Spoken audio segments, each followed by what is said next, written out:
Nicoll, October 22, 1949. Self-remembering. The work says we must create ourselves. A similar idea exists in other teachings, but the difference lies in the fact that creating oneself in the sense of the work means to grow into something that is already awaiting us. In other words, if there were nothing greater than ourselves, nothing potential, nothing as yet unfulfilled, but possible of fulfillment, it would be useless for man to try to create himself. Consider for a moment his given body. Could a man create his body? Now last time we spoke about how, amongst the things we have to observe, one point that the world mentions is that we must observe that we do not remember ourselves. For that reason everything goes wrong in this world. Yet we are taught that man was made to remember himself, and, being brought up amongst sleeping people, he forgot himself and absorbed the psychology of sleeping people. Therefore we have to rediscover ourselves. We have forgotten ourselves. What we take as ourselves is, in fact, the growth of false personality, which is acquired from the influence of life and so causes us to be far from what we really are.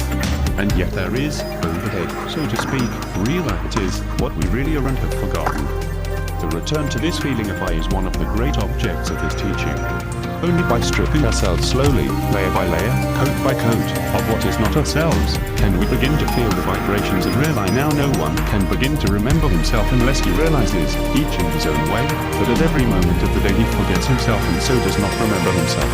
Speaking from one side, about this great and many-sided subject of self-remembering, one might say here that a man, or woman, who do not remember themselves, identify with everything that is happening to them. They are at the mercy of every changing event, every changing thought and feeling. Such a man, such a woman, resembles a colander full of holes. Really, their receptive apparatus is really almost useless. They lose everything. Even if for a moment they have had a short experience of a more conscious state, they lose it by becoming identified next moment with small facts, such as that they've lost a collar stud of their back, etc. Do you see what all this means? Such people have nothing to protect them from the influences of life, and life always enters them and so controls them, and they are machines driven by life, by the influences. If a man or woman were in a state of self-remembering, they would be no longer under the influences the influences of life, but would resist life. And many strange things would happen to them.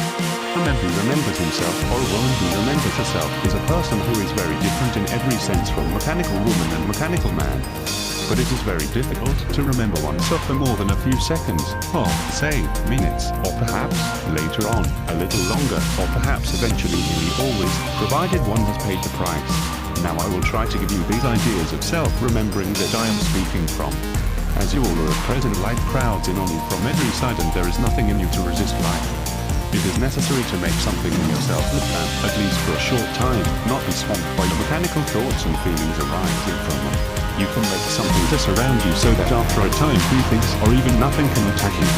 You make this through a certain form of self-remembering which you must all discover for yourselves, because in each case it is different. If you do not have this in yourself you will lose force over every event. In ancient days it was called hermetic sealing. It was said in one ancient book that the disciples sealed themselves every morning. And that, of course, must mean that they must have remembered themselves all day long. But we get up anyhow, psychologically speaking, and get negative at once. As most of us do not know much about all this at present, we have to start observing how we lead also into this lack of establishing an inner place in ourselves, which resists the outer plane of life so that nothing can enter without the consent of the inner plane. We are taught that we must resist life. Yes, but how? First, we have to observe how we react mechanically to life. We must resist the effects that life has on us at different moments and realize that if in the way we take life there is nothing in us that can gradually resist, how can we expect to grow internally and eventually form a second body, as it is called? To remember oneself has to take the place of identifying. Not to identify begins to make possible another psychology, another body, a new man, a new woman. Now you must put up on the thought that four states of consciousness and recall the fact that influences that can help you coming from higher centers, that is, the conscious circle of humanity, only reach as far as the third state of consciousness, namely, self-remembering. One must distinguish oneself from life. Say, I am not life. But if you are glued to life and its changing kaleidoscope, that is, if you are governed by influences, you are in the second state of consciousness, which in this work is called sleep.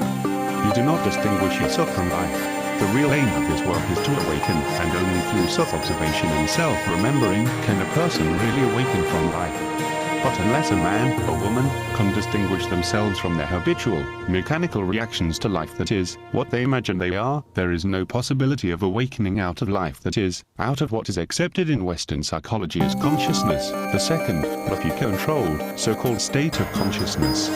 Actually, it is a state of sleep. Your daily life is sleep. Try, as regards self-observation, to notice where you're identified, how you do not remember yourselves, and when, as far as is given you at present, you do remember yourselves. Most people have experienced moments of self-remembering once or twice. But now we have to work for them. And one thing to notice, in order to get in touch with higher centers or contact higher man, is that negative emotions must be separated from, and many other things that the work teaches practically. By doing this work and not merely hearing it, you will begin to move towards what is called creating yourself, which means beginning to get in touch with what is already there, but with which we have lost touch owing to the hypnosis of external life. If there were nothing already there, there would be no work, no esoteric teaching, in fact, just nothing. Imagine a bulb planted in the earth. If there were nothing there for it to become, then what? So, esoterically, we are called seeds. This idea is fundamental in the work.